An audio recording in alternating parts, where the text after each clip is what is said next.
Gale Force Esports end up getting the miracle matchup that they needed earlier today, and we're here to find out whether or not Simplicity has what it takes to get the same up against Tempo Storm. I am Dreadnought. With me, as always, is going to be J-How. J-How, this one, the last series, I feel like when you look at it, you go lopsided, but maybe competitive. This one, if you painted that first one grimly, it is even darker here for Simplicity as a roster. The thing is, it's not necessarily Simplicity's fault. It's Tempo is that good. Yeah. And that's kind of the thing. Although Tempo, for what it's worth, it looks like their drafts were slightly different coming back from the Clash. Dropped a game against LFM last week, so they're not invulnerable. So we'll see if you can kind of cancel out that D shield that is known to be wrapped around Tempo Storm here in North America. I think that's a great point you bring up, and something that I'm looking for them as a group here. I said in the last series, with Team 12 dominance, I feel like I want to see a bit of the same for Tempo Storm. But first, we got to look at the standings after that last result. Look where Gale Force Esports found themselves, conveniently in the exact same place they were at right before, but a little bit farther from that climb out of the Crucible, and more importantly, the rest of the pack, 6, 7, and 8 down there. I mean, the whole thing is that Tempo Storm obviously comes in a thank you card over. That makes their path to be in the #1 seed. Remember, that #1 seed, Dread, is the automatic qualifier in the mid-season brawl. So Tempo Storm's future looks a little bit brighter. You could argue that when Tempo Storm and Team 12 match up later, that might be the deciding factor. But now, Gale Force is kind of shaking things up a bit. Yeah, now that you say that, I didn't even realize that. That entire top shuffle, and because of that system, with only having Tempo qualify, it suddenly means, like, towards playoffs, Team 12 has a lot more to consider now going forward. Man, this is going to be a doozy as things kind of unfold here. But again, the series that we're looking at here today is going to be Simplicity with Prismaticism here in that roster, working together since Urho is kind of, stepped away from the roster. Has come in, looked pretty good last week. We were talking about it before. We were hoping that maybe we see that kind of more refined version with him off in that off role. But the game sense, that he provides as a unit, I feel like has got to be the biggest thing that Simplicity is relying on with him and the new adjustment as the group if they're going to have anything over Tempo here. He actually did have moments where it looked like it was a natural fit, and that just comes to the experience that he has as a competitive player. If you're not as familiar with that name, he's been around the competitive scene for a long time. He actually got a pretty big start. If you go back a couple of years, if you haven't been following HGC or Heroes that long, he was on a team with Justin and Buds, and that's they all kind of came into the scene on Team Name Change together. And so he's been around a long time, played many different roles, obviously going back to that melee role. So after that week of adjustment, maybe fine-tuning a few things could be something that gets him kind of over that hump, because there were moments where it's like the game sense is good, but it wasn't picture perfect, and it comes with understanding that role a little bit better. So maybe picking up some old habits that he had before will complement him here this week. Yeah, it's going to be really interesting to see how that kind of unfolds. But we did check in with King Caffeine and I believe Caterpillar on the other side before this series to hear their thoughts and, whether or not they were feeling confident about the other side of the battlefield.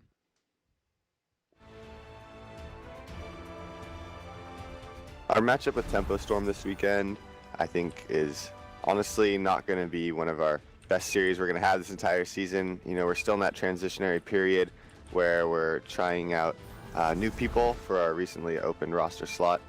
That being said, we really want to focus on this series and trial by fire for whoever the new member of the team is, and making sure that they get a lot of good first-hand experience right off the bat against pretty much the best team in NA right now. So, hopefully we can put up a good fight. Not super confident in the outcome, but you know what? If we come out guns blazing that day and we get some really good synergy fast with our sub, we can make a splash.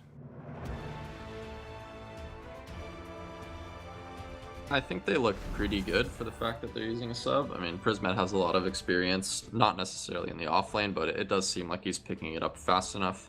I do think they still need a little time to work out that coordination, so I think in the short term right now it's still definitely a slight struggle for them, but so far they've been pretty impressive with the situation they're in. I think as long as we get the drafts we want and we play clean and don't play too fast and don't get worried that we're in a bad spot, then we can always take every game whether or not we're behind off the early game.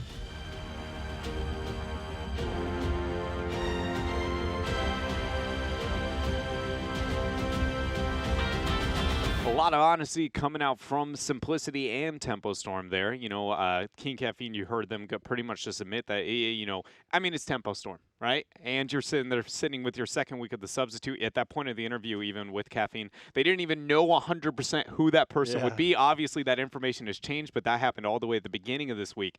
And so why there's kind of that disjointness there. And so it shows the kind of newness and the lack of, you know, development or security within how they can start and find that foundation to really grow as a unit. They're going to be getting there, and I feel like Cattle did a great job of highlighting that Prismat on that off lane, that isn't his main role, right? And that wasn't his main role. It may be now, but it very much was. He's learned this very fast. The impact that he had in those games and the relevance of the side lane. Normally when we see somebody go to the side lane, you go, so that's the guy we're going to be ganking all day, right? Not the case with Prismat whatsoever. And the whole part about that is that when you can slide into a role a little bit easier, it makes the rest of your team, it makes the drafts a bit more flexible. It allows you to do different things because sometimes you bring in a sub and sometimes you're very limited in terms of strategies that you might be able to play around, maybe bring out a unique pick or two. But because of his experience, because of him adapting to that role, will allow them to continue to be diverse with what they might want to accomplish. Maybe they've got some new tricks up their sleeve. Again, heading into the second part, I mean, we've got a lot of different heroes in the meta. That Garrosh Stukov, after that last series, you can best believe that King Caffeine was all eyes on that. He's probably thinking about a little bit of Garrosh himself. Yeah, Garrosh was being flexed pretty heavily there by King Caffeine last weekend. But first, we need to figure out where we are going for the very first battleground between Tempo Storm and Simplicity. Simplicity will take us to Cursed Hollow as their new favorite and kind of higher priority map. Simplicity did end up getting the ban onto Braxis. Interesting choice there. And then Tempo Storm banning out Battlefield of Eternity. Exact same bans that they had against each other before. And Battlefield of Eternity oftentimes is going to be banned out against the likes of Simplicity because they are a known team fighting team. But Tempo Storm, obviously, it's their most banned map in general. Not that they can't play it, as they're pretty good on that map. But it is one of those things that they just tend to shy away from. And they play a little bit different strategy with their composition. So going to head elsewhere. Things that have got to be looked towards when focusing on this draft is, first of all, we've gotten a very limited amount of information on what Tempo Storm has in mind under this, number one, the last patch. Number two, definitely this patch. We're yet to see them perform on it. And they've already kind of had their own flavor before that point. So we're still kind of like, what is Tempo's new identity? So there's going to be a lot of cool stuff to figure out what we got from Tempo in this draft. Still sticking to the Medivh, though, realizing that, you know, turns out portals are really, really good. Same with Force of Will. I will say this, Simplicity last week when we saw them use the Maiev, it was Zuna. And, you know, as much as I think that Zuna has a very high ceiling with a lot of heroes that he can play, it did not look good. So much so that they started banning it out so that in case it did come up in rotation, they would force out the Medivh ban. So they didn't, so that was kind of Simplicity's strategy. If they let Maiev through, they can expect that it will go over to Tempo Storm. But we did see from EU earlier is that Maiev did not have that first pick priority. And I kind of wonder if maybe some teams are going to start taking note of this because these are the Maiev changes. That's a really good point. Because the last series, that wasn't the case, right? It was still Maiev first pick, first ban. But again, a lot of teams, we've seen now, we're on 2 weekends, on 2 different patches with 2 different iterations of Maievs. And every one of those Maievs is not the same Maiev that we saw at the Western and Eastern Clash, which sat at Western Clash first pick, first ban worthy for a majority of the teams there. Eastern Clash, not quite the case, sitting middle of the pack. But now, after those changes, the rest of the world, she seems to be dropping a little bit, but still holding her own here. And NA at the top of the meta.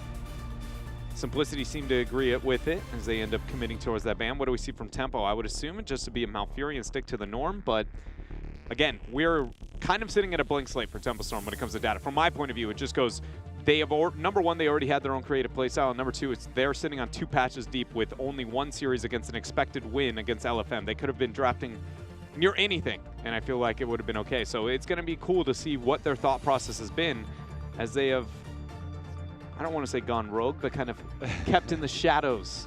A lot of these players, they'll watch the previous series while they prepare. And you know they were watching Fury on Garrosh. Sometimes you kind of see things like that. It's kind of how Jaina kind of came to be in the early part. Obviously, there was going to be some stuff in scrims, but Jaina kind of rose up in the early part of the year here in North America. Instead, first off, is this double support? Second off, what in the Uther just happened? Because that is Wait a minute. Tempo, I said it earlier. They're the only team so far that has picked Uther over any other support option whatsoever. They're the and they only did that after Malfurion over Stukov. So putting it at the tier 2, not tier 2, but second seed, if you will, out of the support priority. Then we see a first pick. I will say, in my mind, the only way you get a first pick Uther is two things. Double support or 100% Tyrael in the 2-3 follow-up. Double invo and priority composition. Something with that kind of all in. Either way, I like it. I like it. It's not Maev, or Maev, not Malfurion, not Medivh. We aren't running with the Triple M first ban pick. I don't remember the last time I saw a first pick Uther. And that is why Tempo Storm is mixing it up here. I mean, Uther was really high priority because he was reworked in April, I believe, of last year. So we're about a year into it. Let's take the Tyrael, and we go Abathur. Just shake up everything you thought you knew.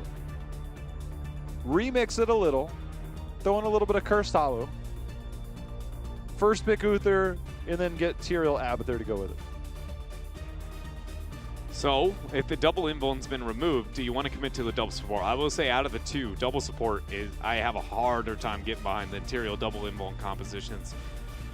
Especially against Abathurs, and I know some people would argue against that and say it's better into Abathur compositions. I personally don't feel like that is the case. You can take out the front walls. On smaller maps where you can get reliable front walls, I think I agree, but on bigger maps like Cursed Hollow, typically you're going to be able to cycle around, get a lot of, you're going to get those front walls, but not fast enough for the Abathur to not become a problem. And because the power spikes are unreliable in the mid game, furthering your advantage gained is not as easy as that of like Dragonshire, for instance. Dahaka Genji. So the high Uther with the Genji priority, I mean, absolutely makes a lot more sense. So I'm going to guess originally the intent was just go with double invo and Genji composition and just pretty much run a cookie cutter composition, not give up too much information, but obviously a bit of a mix up there with the 1-2 out of simplicity. Well, they hovered Hanzo and ended up with the Diablo. Obviously, Hosty has played a lot of Hanzo. It's one of the reasons why he kind of sits at or near the top. In terms of North America, he's tops in average damage per game, which actually puts him top 5 in the world. Obviously, you know, you can adjust some of that towards game time, but then you start looking at his KD ratio. It's number 7 in North America, top 25 in the world. So, you know, he's putting out the damage, staying alive, and making sure to get those kills. We see the Greymane ban on the other side, which is a natural clone target for Abathur, as well as a dive buddy of Tyrael. That, to me, screams, though, that you're going to get, I mean, a Tracer on your team. Simplicity wants the Tracer with the Abathur. It's a bit of a different build in an older playstyle, but since her changes, yeah, I mean, I do think that a Adrenal Overload kind of all-in Tracer build would be viable. Just the Diablo, the reason why I say Diablo in that type of situation is Tyrael's pretty good reactionary towards the Diablo if it was picked up on the other side. So the fact that you're banning it, you're worried about the point-and-click CC. Cursed Hollow is one of the better maps for it, but normally there's something more than that you're trying to go towards, and it's going to be somebody like a Tracer that you want that point-click CC. Pretty well with the Tyrael. Abathur is older. MVP, KSV, you know, depending on the moment that you look at them, they were one of the first to bring out the auto-attack Tracer with Adrenal Overload. It was pretty cool whenever it did come out, but we'll see. If not, probably that Greymane again, or not Greymane, but probably more melee, you know, kind of clone target heroes. Maybe in a Jaina. Get ourselves a Sonya and a Rhaegar. Man, Simplicity, keeping it old school with this composition. I feel like this is like 2016. Old gods playing old heroes. Yeah, this is 2016. Like, that is a dated composition here. After watching Method earlier, like, I get scared now when I see Abathur. The zero support, Samuro. I mean, obviously that's a Sky Temple kind of special, but either way, you know, you still need somebody on the front line, although Tempo Storm is known to kind of bend those rules a little bit outside of the Dahaka. So we'll see if they kind of keep it traditional. But more, we see the Hanzo was hovered in terms of ban. Hanzo still available here, so if you wanted to keep it standard, you could go that route. I would prefer a Tychus, just because I'm going to assume that last pick is going to be a double Jaina slow. To be able to set up anybody, and I just want somebody who can survive on its own. Right now, my Uther's Divine Shield, I want that on Genji 100%. So I want everybody else to not be dependent on that. Yes, you can draw heals, but you can't draw much more than that. I feel like that's got to be the Tychus for them. And then, you know, from that point, whatever frontliner fits the best, they're going to still commit to the Hanzo. And then the Garrosh there for the front line of Tempo Storm, Caterpillar. Just if we do end up getting that, again, that kind of Jaina commitment, because the old gods are playing a data composition, I figured they'd get it even more data and go with that Jaina-Sonya synergy. I'm telling you, double Jaina for the clones, or even double Sonya, pretty effective. Yeah, the Jaina is something they've been known to play for sure. Obviously, the Hanzo not let through here. So their options are a little bit limited. I mean, you could always go something like a Cassia, but I don't think Cassia is actually going to do well into this composition. Ooh, yeah. Do we just see it? I mean, there's no way you get a Junkrat. I feel like that's your clone value is pretty much limited to Rhaegar Sonya at that point if you want the extra. I mean, obviously, Rhaegar's not a terrible clone target. Arthas isn't terrible, but then you have 0 range whatsoever, and Hanzo is going to be like, oh, scattering arrows, boys. I mean, that's some value if I've ever seen it. That's why I said the Jaina. It just seems to make the most sense. It feels a little bit out of place, a little bit, but not too much. Instead of Lunara. Ah, against the Uther. That makes sense. I mean, it makes sense in terms of spread damage. Yeah, in terms of the spread damage, but in terms of the Genji, just, you know, Shuriken 1, 2, 3. That's why a lot of times we'll see teams, especially against an Uther, they'll be like, well, we can poke for days as long as we get this Thornwood Vines value. This is one of those situations going up against a hero like Genji. I really like Leaping Strike because if he's coming at you in the back line, you've got to find a way to have that mobility. I think that post-level 10 is a pretty decent option for Lunara. I would even argue more so necessary into a Garrosh. You go from having a chance of surviving to just every time you're 100% dead. Like, it creates a lot of more difficult threat for the Garrosh in terms of what he wants to make happen there. It's going to put a lot of pressure on Zuna's shoulders there, who's going to be on that Lunara in this game. It's going to be interesting. It's just, I don't know, maybe I'm putting a little bit too much value in than focusing on surviving within this meta, but it does feel like a lot of teams, especially in North America right now, are really kind of neglecting, considering more optimal damage sources, rather than considering the survivability of the fight itself.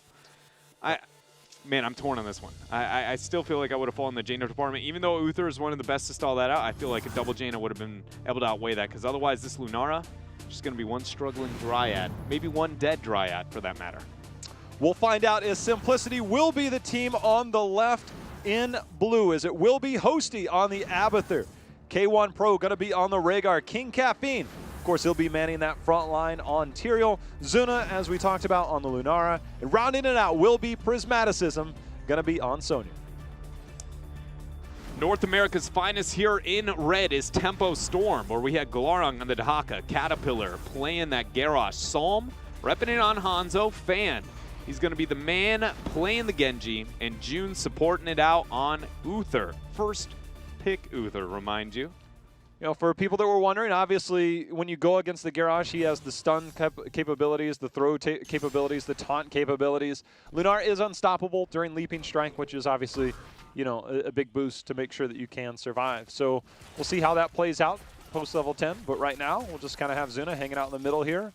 So the lanes are fairly split as we see Tyrael Sonya on the minimap up the top. For anybody kind of lost on the idea of why is Lunara a counter to Uther, it's mainly because, number one, Uther, I mean, the biggest thing is that he has very little AoE supporting capabilities. And Splintered Spear, which you have the option to move into, it's one of the best, easiest ways to get, I mean, at level 7, you literally hit a Q and you auto, and 4 people are going to be poisoned. And you make that happen literally 2 times, and that poison is really going to outweigh it. Also look at the timer on the fact that his healing comes through his armor, too. That poison lasts, I mean, 5 times as long as that armor is going to, so the damage reduction not nearly as profitable either. Priz getting the Abathur hat as he re-engages there with the Whirlwind, making sure to get a little bit of healing. You can see King Caffeine coming over to support. He's going to hold that lane as we're going to see Prismat. And he's actually, if you actually watch the minimap, he's actually making a good rotation to make sure that he doesn't capture that vision. I actually thought he was going to go towards the Siege Camp. Instead, he actually is going down towards the Knight. So scratch that. Sometimes you'll go trying to avoid that so you don't give away the fact that you're going. That's actually, you could see Genji going over there, make sure he did not go to that Siege Camp. Yeah, try and get that invade and just be annoying over in that time frame. Psalm mirroring the response on the other side of the map, though. Going to pick that up for himself. He did go full scattering arrow build on a map like Curse Hollow, and again, with how many melees exist, I feel like in the boss, double boss race capabilities, makes a lot of sense to commit to that versus that auto attack and shredding build that we've seen once in a while here in NA. You can see pushing in here in the middle is Simplicity after they picked up that camp, using that Abathur to try and get double soak value, so he'll body soak anything. This is one of those opportunities that if you're the Dahaka in the top lane, it's better to not clear those minions, to deny those pushing out towards the Abathur. Instead, he moved bottom, or he moved here in the middle to try and help out on Glauro.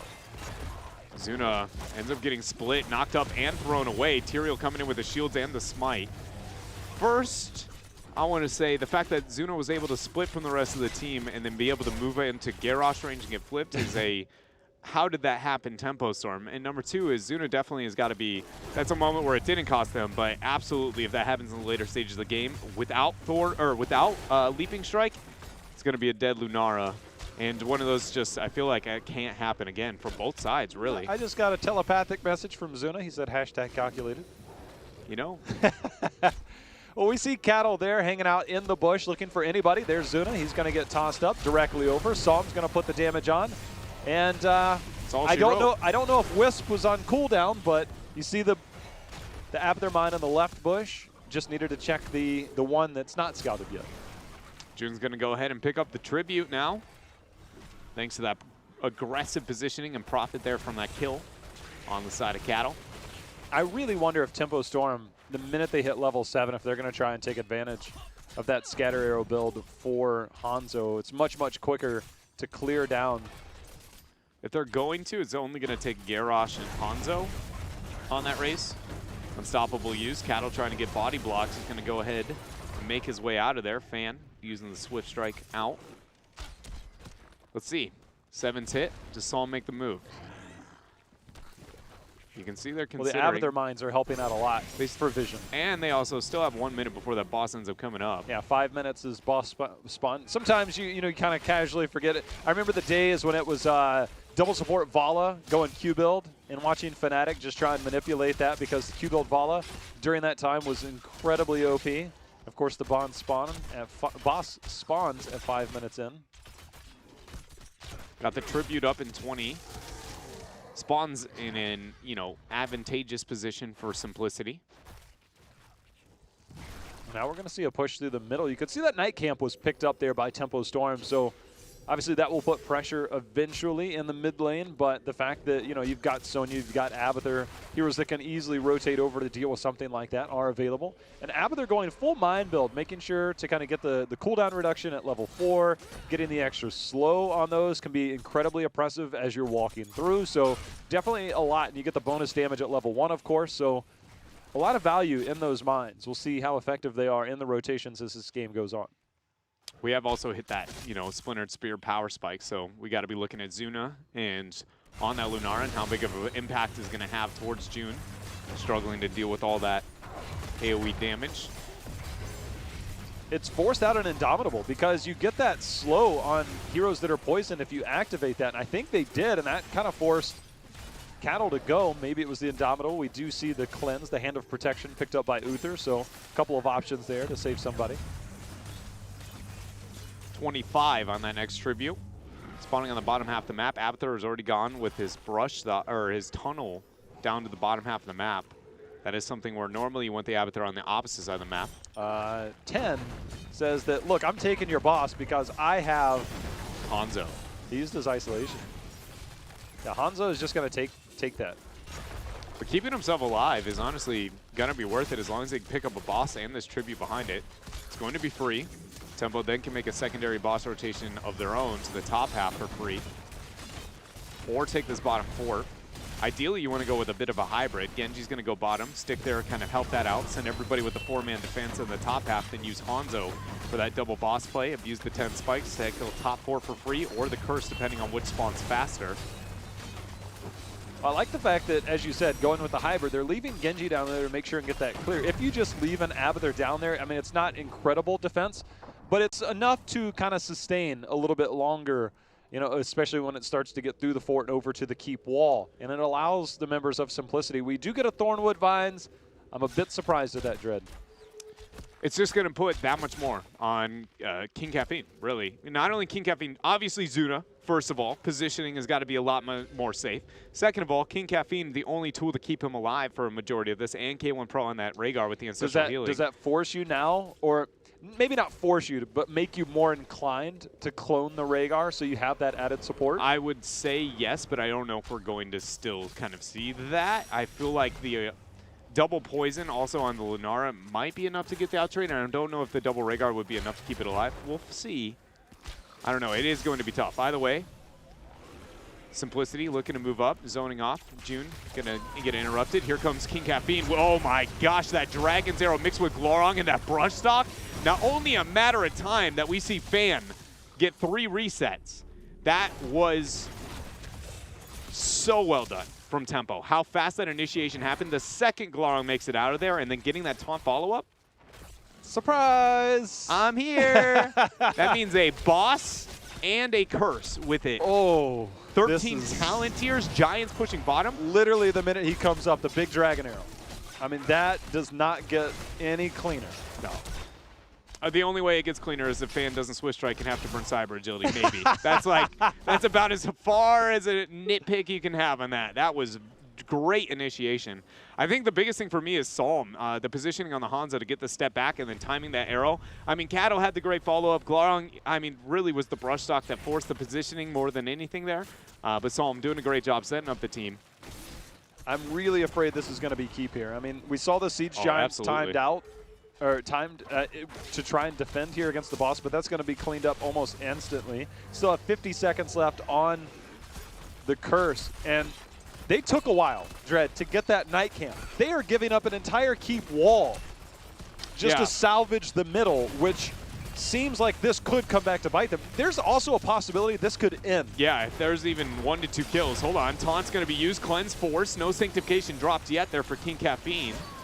Prismat trying to make it out. There's the Ancestral. Everything already used there for K1 Pro. There goes the Rhaegar clone. Totem got to be dropped. There's still a lot of minions, and this boss is really healthy. Still 18 seconds on the curse. Prismat gets flipped over. Another 3-man Dragon Arrow. Will he go in? Genji not going to pull the trigger yet. No Dragon Blade use. Tempo, do they move to the core? The answer is no. Instead going to back out towards mid, take the safe transition. But we might be looking at a almost 4-level lead when this is all done. I guess there's bottom experience still to look towards, but Tempo Storm showing why they're the top of NA right now. Things just going well in their favor, and it's only taken a couple of plays to just kind of really make this happen. And things, obviously, the big time plays, they do a lot with it, timely, of course, around that tribute.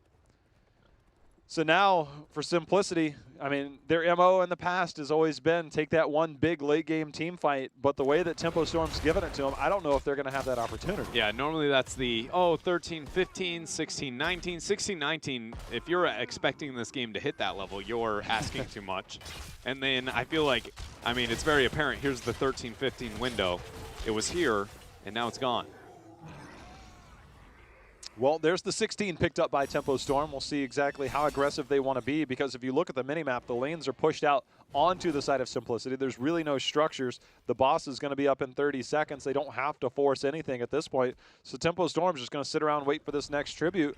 They really don't have to do much. They can kind of hide, hang out underneath this camp here in the middle, maybe get some keep wall damage down. That seems to be, you know, the course of action. As you can see, Genji starting to rotate up. This is kind of that why I always refer to, wait a minute, Cattle gonna move in, find 2, flip over Priz, gonna drop the taunt too. A lot of damage there, Sanctification gonna get value for the members of Simplicity. Zuna trying to make work happen, but Fan able to zone with that Dragon Blade. Big Dragon Arrow from Psalm. No kills gained quite yet as Hosey there on that clone. Gonna move up. Holy Ground unable to split the team. They can't go too far out. Keep in mind, this is 16-13. Simplicity's gonna get turned on. Yeah, good cleanse there onto Glaurung from June. Timely to make sure there's no threat whatsoever of a takedown.